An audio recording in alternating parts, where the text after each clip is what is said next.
M L ಜಾಸ್ತಿ ಕೊಡುವಂಥದ್ದೇನು ಅಂಥದ್ದಲ್ಲ. ಅದ್ರ ಬದಲು ಸ್ಕೂಲ್ ಮಕ್ಕಳಿಗೋ ಮತ್ತು ಬೇರೆ ಏನೋ ಅನಾಥಾಶ್ರಮಕ್ಕೂ ಇಂಥದಕ್ಕೆ ಅವ್ರಿಗೆ ಕೊಡ್ಬೋದಿತ್ತು ಮೇಡಮ್. ರೇಟ್ ಜಾಸ್ತಿ ಮಾಡೋ ಅವಶ್ಯಕತೆ ಇಲ್ಲ. ಬಡತನದಲ್ಲಿರೋರಿಗೆ ಕಷ್ಟಪಡ್ತಿರೋಂಥ ಜನಗಳಿಗೆ ತುಂಬ ಕಷ್ಟ ಆಗುತ್ತೆ. ಮತ್ತು ಮಕ್ಕಳಿಗೆ ಅಪೌಷ್ಟಿಕತೆಯ ಕೊರತೆ ಕಾಡುವಂಥ ಸಮಸ್ಯೆಗಳು ಎದುರಾಗುತ್ತೆ. ಈಗ ಸಿದ್ದರಾಮಯ್ಯರು ಮಾಡಿದ್ದಾರೆ ಅಂತಂದರೆ ನಮಗೆ ರೈತರಿಗೆ ಸಿಗುತ್ತೆ ಅಂದರೆ ನಮಗೂ ಖುಷಿ ಮೇಡಮ್. ರೈತರಿಗೆ ಸಿಗಬೇಕಷ್ಟೇ. ರೈತರಿಗೆ ಸಿಗುತ್ತೆ ಅಂದರೆ ನಮಗೂ ಖುಷಿ. ಇನ್ನೂ ಬೇಕಾದ್ರೆ ₹1 ಜಾಸ್ತಿ ಮಾಡಲಿ ಅನ್ಸುತ್ತೆ, ಇನ್ನೂ ಬೇಕಾದ್ರೆ ₹1 ಜಾಸ್ತಿ ಮಾಡಲಿ ಅನ್ಸುತ್ತೆ. ಅದನ್ನು ಬೇರೆ ಕಡೆ ಏನಾದ್ರು ಮಾಡಿದರೆ ನಮಗೂ ಬೇಜಾರು. ಹೌದಾ ಮೇಡಮ್? ಇವ್ರು ರೈತರಿಗೆ ಏನು ಕೊಡ್ತಾ ಇಲ್ಲ ಮೇಡಮ್. ಇವ್ರು ಸಬ್ಸಿಡಿ ಕೊಟ್ಟಿರೋ ದುಡ್ಡನ್ನೇ ಕೊಟ್ಟಿಲ್ಲ ನಾವು ರೈತರಿಗೆ. ಫಸ್ಟ್ ಅದನ್ನೇ ಕೊಟ್ಟು ಕ್ಲಿಯರ್ ಮಾಡಿದ್ಮೇಲೆ ಇವ್ರು ರೈತರ ಬಗ್ಗೆ ಯೋಚನೆ ಮಾಡಬೇಕು. ಇವರು ಸ್ಟೇಟ್ಮೆಂಟ್ ಕೊಡೋದು ರೈತರ ಬಗ್ಗೆ ಮಾತ್ರ ಹೇಳ್ತಾರೆ ಹೊರತು ರೈತರಿಗೆ ಏನು ಅನುಕೂಲ ಮಾಡಿಕೊಟ್ಟಿಲ್ಲ ಮೇಡಮ್. ಎಷ್ಟೊಂದು ಸರ್ಕಾರ ಒಳ್ಳೊಳ್ಳೆ ಯೋಜನೆಗಳನ್ನ ಮಾಡಿದೆಯಲ್ವಾ, ಆ ಎಲ್ಲ ಯೋಜನೆಗಳ ಫಲವನ್ನ ನಾವು ಬಡವರಾದವರು ತಗೊಳ್ತಾ ಇರುವಾಗ ಇದನ್ನ ತಪ್ಪು ಅಂತ ಹೇಳೋಕ್ಕಾಗಲ್ಲ.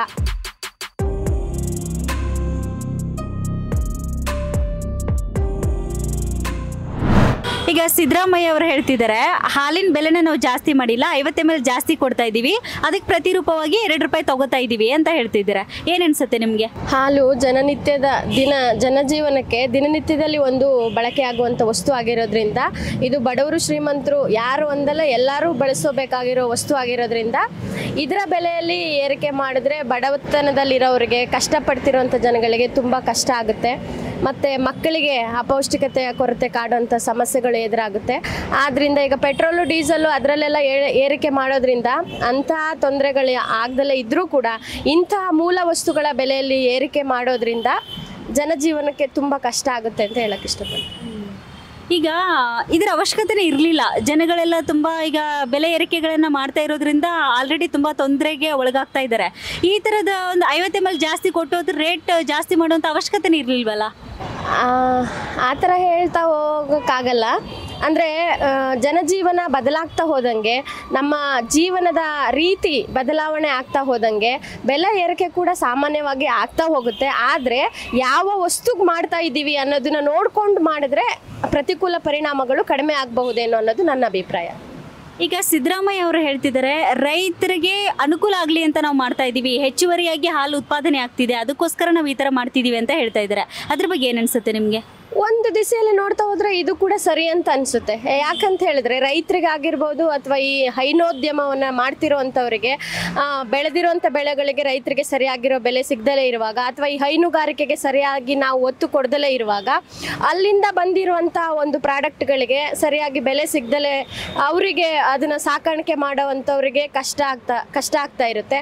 ಆ ದಿಸೆಯಲ್ಲಿ ನಾವು ಹೆಚ್ಚು ಹಾಲುವನ್ನು ಕೊಟ್ಟು ಅದರನ್ನ ದುಡ್ಡನ್ನ ಮಾತ್ರ ತಗೊಳ್ತಾ ಇದ್ದೀವಿ ಅಂತ ಹೇಳಿದಾಗ ಆ ಖರೀದಿ ಮಾಡಿರೋರು ಕೊಟ್ಟಿರೋಂಥ ದುಡ್ಡು ನೇರವಾಗಿ ಆ ಪ್ರತಿಫಲ ಫಲಾನುಭವಿಗಳಿದಾರಲ್ಲ ಅವರಿಗೆ ತಲುಪಿದ್ರೆ ಇದು ಸಕ್ಸಸ್ ಕೂಡ ಆಗ್ಬೋದು.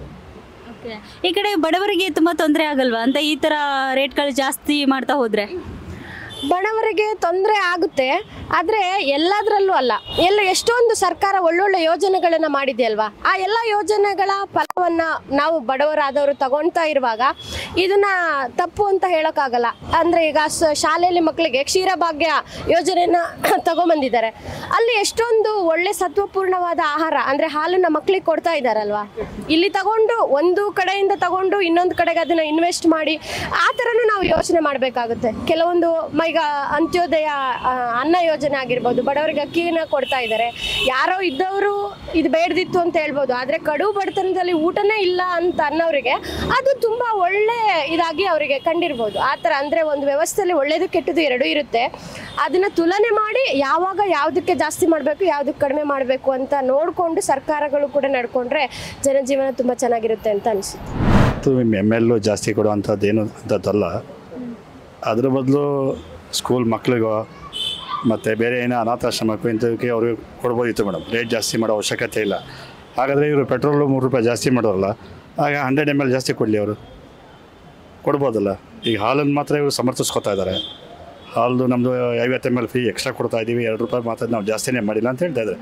50 ml ಅವಶ್ಯಕತೆ ಇಲ್ಲ. ಅದು ಈಗ ಅದು 50 ml ಏನು ಯಾರೇನು ಉದ್ಧಾರ ಆಗ್ತಿರಲಿಲ್ಲ. ಈಗ ಅವರು ಆ ಥರ ಸಮರ್ಥಿಸ್ಕೊಂಡಾಗ ಪೆಟ್ರೋಲ್ ರೇಟು ಜಾಸ್ತಿ ಮಾಡಿದ್ರು, ಡೀಸೆಲ್ ರೇಟು ಜಾಸ್ತಿ ಮಾಡಿದ್ರು, 100 ml ಜಾಸ್ತಿ ಕೊಟ್ಬಿಟ್ಟು ನಾನು ಕೊಡ್ತಾಯಿದ್ದೀನಿ ಅಂತ ಹೇಳ್ಕೊಬೋದಲ್ಲ ಮೇಡಮ್. ಆ ಥರ ಮಾಡ್ಬೋದು ಬೇಕಾರೆ. ಅದು ನಮ್ಮದು ಅಪೋಸ್ ಇದೆ ಮೇಡಮ್. ಅದಕ್ಕೆ ಈಗ ಒಂದು ಕಡೆ ಪಂಚ ಗ್ಯಾರಂಟಿಗಳನ್ನು ಕೊಟ್ಟು ಇನ್ನೊಂದು ಕಡೆ ಈ ರೀತಿಯಾಗಿ ಬೆಲೆಗಳನ್ನು ಏರಿಕೆ ಮಾಡಿದರೆ ಹೇಗೆ ಅಂತ. ಇದು ಗ್ಯಾರಂಟಿ ಕೊಟ್ಟಿದ್ದೇ ತಪ್ಪು. ಯಾರೂ ಗ್ಯಾರಂಟಿನ ಅಪೇಕ್ಷೆ ಮಾಡಿರಲಿಲ್ಲ. ಇವರು ಓಟ್ಗೋಸ್ಕರ, ಸರ್ಕಾರ ರಚನೆ ಮಾಡೋದಕ್ಕೋಸ್ಕರ ಈ ಥರ ಆಶ್ವಾಸನೆ ಕೊಟ್ಟು ಮೋಸ ಮಾಡಿದ್ರು ಜನಕ್ಕೆ. ಮೊದಲೆಲ್ಲ ಏನು ಮಾಡ್ತಿದ್ರು, ಹಿಂದಿನ ಕಾಲದಲ್ಲೆಲ್ಲ 1,000 2,000 ಕೊಟ್ಬಿಟ್ಟು ಓಟ್ ಹಾಕ್ಸ್ಕೊತಿದ್ರು. ಇವರು ಪಬ್ಲಿಕ್ಕಾಗೇ ಮೋಸ ಮಾಡೋಕ್ಕೆ ಶುರು ಮಾಡ್ತಾಯಿದ್ರು. ಪಬ್ಲಿಕ್ಕಾಗೇ ನಾವು ಗ್ಯಾರಂಟಿ ಕೊಡ್ತೀವಿ, ಆಶ್ವಾಸನೆ ಕೊಡ್ತೀವಿ, ಗ್ಯಾರಂಟಿ ಕೊಟ್ಟು ನಾವು ದುಡ್ಡು ಕೊಟ್ಬಿಟ್ಟು ಓಟ್ ಪರ್ಚೇಸ್ ಮಾಡ್ದಂಗೆ ಆಯಿತು. ಇಲ್ಲಿ ನಮ್ಮ ನ್ಯಾಯಕ್ಕೆ ಬೆಲೆನೇ ಇಲ್ಲ, ಪ್ರಜಾಪ್ರಭುತ್ವಕ್ಕೆ ಬೆಲೆನೇ ಇಲ್ದಂಗೆ ಆಯಿತು. ದುಡ್ಡು ಕೊಟ್ಟು ಓಟ್ ಪರ್ಚೇಸ್ ಮಾಡಿ ಇವ್ರು ಗೆದ್ದಂಗೆ ಆಯಿತು. ಅದನ್ನೇನು ಪ್ರಯೋಜನ ಆಗಲಿಲ್ಲ ಮೇಡಮ್.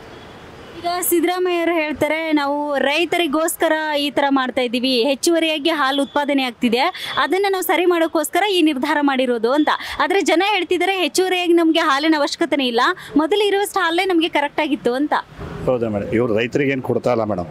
ಇವರು ಸಬ್ಸಿಡಿ ಕೊಟ್ಟಿರೋ ದುಡ್ಡನ್ನೇ ಕೊಟ್ಟಿಲ್ಲ ಇನ್ನು ರೈತರಿಗೆ. ಫಸ್ಟ್ ಅದನ್ನೇ ಕೊಟ್ಟು ಕ್ಲಿಯರ್ ಮಾಡಿದ್ಮೇಲೆ ಇವ್ರು ರೈತರ ಬಗ್ಗೆ ಯೋಚನೆ ಮಾಡಬೇಕು. ಇವರು ಸ್ಟೇಟ್ಮೆಂಟ್ ಕೊಡೋದು ಬಟ್ ರೈತರ ಬಗ್ಗೆ ಮಾತ್ರ ಹೇಳ್ತಾರೆ ಹೊರತು ರೈತರಿಗೇನು ಅನುಕೂಲ ಮಾಡಿಕೊಟ್ಟಿಲ್ಲ ಮೇಡಮ್. ಬಾಯಲ್ಲಿ ಹೇಳ್ತಾರೆ ರೇಟ್ ಜಾಸ್ತಿ ಅದ, ನಾವು ರೈತರು ಎಕ್ಸೆಸ್ ಹಾಲು ಬರ್ತಾಯಿದೆ, ನಾವು ಅದಕ್ಕೆ ಜಾಸ್ತಿ ಮಾಡ್ತಾಯಿದ್ದೀವಿ, ಅವ್ರಿಗೋಸ್ಕರ ಮಾಡ್ತಾಯಿದ್ದೀವಿ ಅಂತ ಹೇಳ್ಕೊತಾ ಇದ್ದಾರೆ ಇವರು.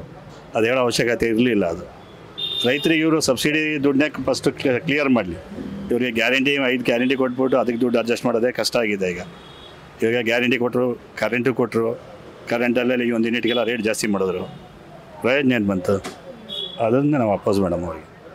ಈಗ ಒಂದು ಕಡೆ ಪಂಚ ಗ್ಯಾರಂಟಿಗಳನ್ನು ಕೊಟ್ಟು ಇನ್ನೊಂದು ಕಡೆ ತರಕಾರಿ ರೇಟ್ ಜಾಸ್ತಿ ಮಾಡೋದು, ಪೆಟ್ರೋಲ್ ಡೀಸೆಲ್ ಬೆಲೆ ಜಾಸ್ತಿ ಮಾಡೋದು, ಹಾಲಿನ ಬೆಲೆ ಜಾಸ್ತಿ ಮಾಡಿ ಈ ಥರ ಬರೆ ಮೇಲೆ ಬರೆ ಬಡವರಿಗೆ ಕೊಟ್ಟರೆ ಹೇಗೆ ಬಡವರ ಜೀವನ ಕಷ್ಟ ಆಗುತ್ತೆ ಅಲ್ವಾ ಅಂತ. ತುಂಬಾ ಕಷ್ಟ ಆಗುತ್ತೆ ಮೇಡಮ್. ಇವರು ಮೇಲ್ನೋಟಕ್ಕೆ AC ರೂಮಲ್ಲಿ ಕೂತ್ಕೊಂಡು ಇವೆಲ್ಲ ಡಿಸೈಡ್ ಮಾಡ್ತಾರೆ. ಜನಗಳ ಕಷ್ಟ ಗೊತ್ತಿದೆ ಅವ್ರಿಗೆ, ಗೊತ್ತಿಲ್ಲ ಅಂತಲ್ಲ, ಗೊತ್ತಿದ್ರೂ ಪ್ರಯೋಜನ ಇಲ್ಲ ಮೇಡಮ್. ಯಾರೂ ಜನರನ್ನ ಉದ್ಧಾರ ಮಾಡೋಕ್ಕಂತೂ ಇವ್ರು ಬಂದಿಲ್ಲ ಮೇಡಮ್. ಜನರನ್ನ ಹಾಳು ಮಾಡೋದಕ್ಕೆ ಇವ್ರು ಬಂದಿರೋದು. ಅಧಿಕಾರದಲ್ಲಿ ಇರೋದೇ ಜನ ಹಾಳು ಮಾಡೋದಕ್ಕೆ ಇವರು. ಪ್ರಾಂಪ್ಟಾಗಿ ಯಾವತ್ತೂ ಆಸೆ ಪಡೆದೇ ಮೇಂಟೈನ್ ಮಾಡ್ಕೊಂಡು ಹೋದರೆ ಏನೂ ತೊಂದರೆ ಆಗಲ್ಲ ಮೇಡಮ್. ಮೊದಲು ಈ ಗ್ಯಾರಂಟಿ ಅನ್ನೋದು ತೆಗಿಬೇಕು ಮೇಡಮ್. ಈ ಗ್ಯಾರಂಟಿನ ತೆಗೆದು ದೇಶದ ಉದ್ಧಾರದ ಬಗ್ಗೆ ಯೋಚನೆ ಮಾಡಬೇಕು, ರಾಜ್ಯದ ಉದ್ಧಾರದ ಬಗ್ಗೆ ಯೋಚನೆ ಮಾಡಬೇಕು ಮೇಡಮ್. ಅದಾದರೆ ಅನುಕೂಲ ಆಗುತ್ತೆ ಮೇಡಮ್. ನಮಗೆ ಏನಿಲ್ಲ ಮೇಡಮ್, ಇವಾಗ ಸಿದ್ದರಾಮಯ್ಯರು ಮಾಡಿದ್ದಾರೆ ಅಂತಂದರೆ ನಮಗೆ ರೈತರಿಗೆ ಸಿಗುತ್ತೆ ಅಂದರೆ ನಮಗೂ ಖುಷಿ ಮೇಡಮ್. ರೈತರಿಗೆ ಸಿಗಬೇಕಷ್ಟೇ. ರೈತರಿಗೆ ಸಿಗುತ್ತೆ ಅಂದರೆ ನಮಗೂ ಖುಷಿ. ಇನ್ನೂ ಬೇಕಾದ್ರೆ ₹1 ಜಾಸ್ತಿ ಮಾಡಲಿ ಅನಿಸುತ್ತೆ.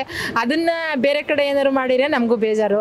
ಅದನ್ನು ನಾವು ರೈತರಾದ್ರಿಂದ ನಮಗೆ ಸಿಗಬೇಕು ಅಂತ ನಮಗೊಂದು ಆಸೆ ಇದೆ ಮೇಡಮ್. ಮೇಡಮ್, ರೈತರಿಗೆ ಸಿಗತ್ತೆ ಅಂತ ಹೇಳಿದ್ದಾರೆ. ಈ ಕಡೆ ಬಡ ಜನರ ಪರಿಸ್ಥಿತಿನೇ ಒಂದು ಕಡೆ ನೋಡಬೇಕಲ್ವಾ. ಒಂದಾದಮೇಲೆ ಇವರು ಅಂದರೆ ರೇಟ್ಗಳನ್ನು ಜಾಸ್ತಿ ಮಾಡ್ತಾ ಹೋದರೆ ಬಡವರು ತುಂಬ ಕಷ್ಟ ಆಗುತ್ತೆ ಅಲ್ವಾ. ರೈತರಿಗೆ ನೀವು ಹೇಳಿದ್ರಿ ರೈತರಿಗೆ ತುಂಬ ಒಳ್ಳೇದಾದರೆ ಓಕೆ ಅಂತ, ಅದು ನಿಮಗೆ ಬಂದು ತಲುಪಿದ್ರೆ ಓಕೆ ಮೇಡಮ್. ತಲುಪಬೇಕು ಅಂತಲೇ ನಾವು ಮಾಡ್ತಾ ಇರೋದು. ತಲುಪಬೇಕು, ನಂಬಿಕೆ ಇರ್ಬೇಕು ಮೇಡಮ್. ತಲುಪುತ್ತೆ ಅಂತ ಗ್ಯಾರಂಟಿ ಇದೆ ನಮಗೆ ಸಿದ್ದರಾಮಯ್ಯರ ಕಡೆಯಿಂದ. ಬೇರೆ ಎಲ್ಲ ಮಾಡಿದ್ದಾರೆ, ಲೇಡೀಸಿಗೆಲ್ಲ ಫ್ರೀ ಮಾಡಿಕೊಟ್ಟಿದ್ದಾರೆ, ಮತ್ತು ಕರೆಂಟ್ ಬಿಲ್ ಎಲ್ಲ ಫ್ರೀ ಮಾಡಿದ್ದಾರೆ. ಅವ್ರು ಮಾಡಿದ್ದಾರೆ ಅಂದರೆ ಏನೋ ಒಂದು ಉದ್ದೇಶ ಇರುತ್ತೆ ಮೇಡಮ್ ಅಂತ ಅನ್ಕೊಂತೀನಿ ಮೇಡಮ್. ಅಂದರೆ ತಲುಪತ್ತೆ ಅಂತ ನಂಬಿಕೆಯಲ್ಲಿ ಇದ್ದೀರಾ? ಇದೆ ಮೇಡಮ್, ನಂಬಿಕೆ ಇದೆ ನಮಗೆ. Okay madam.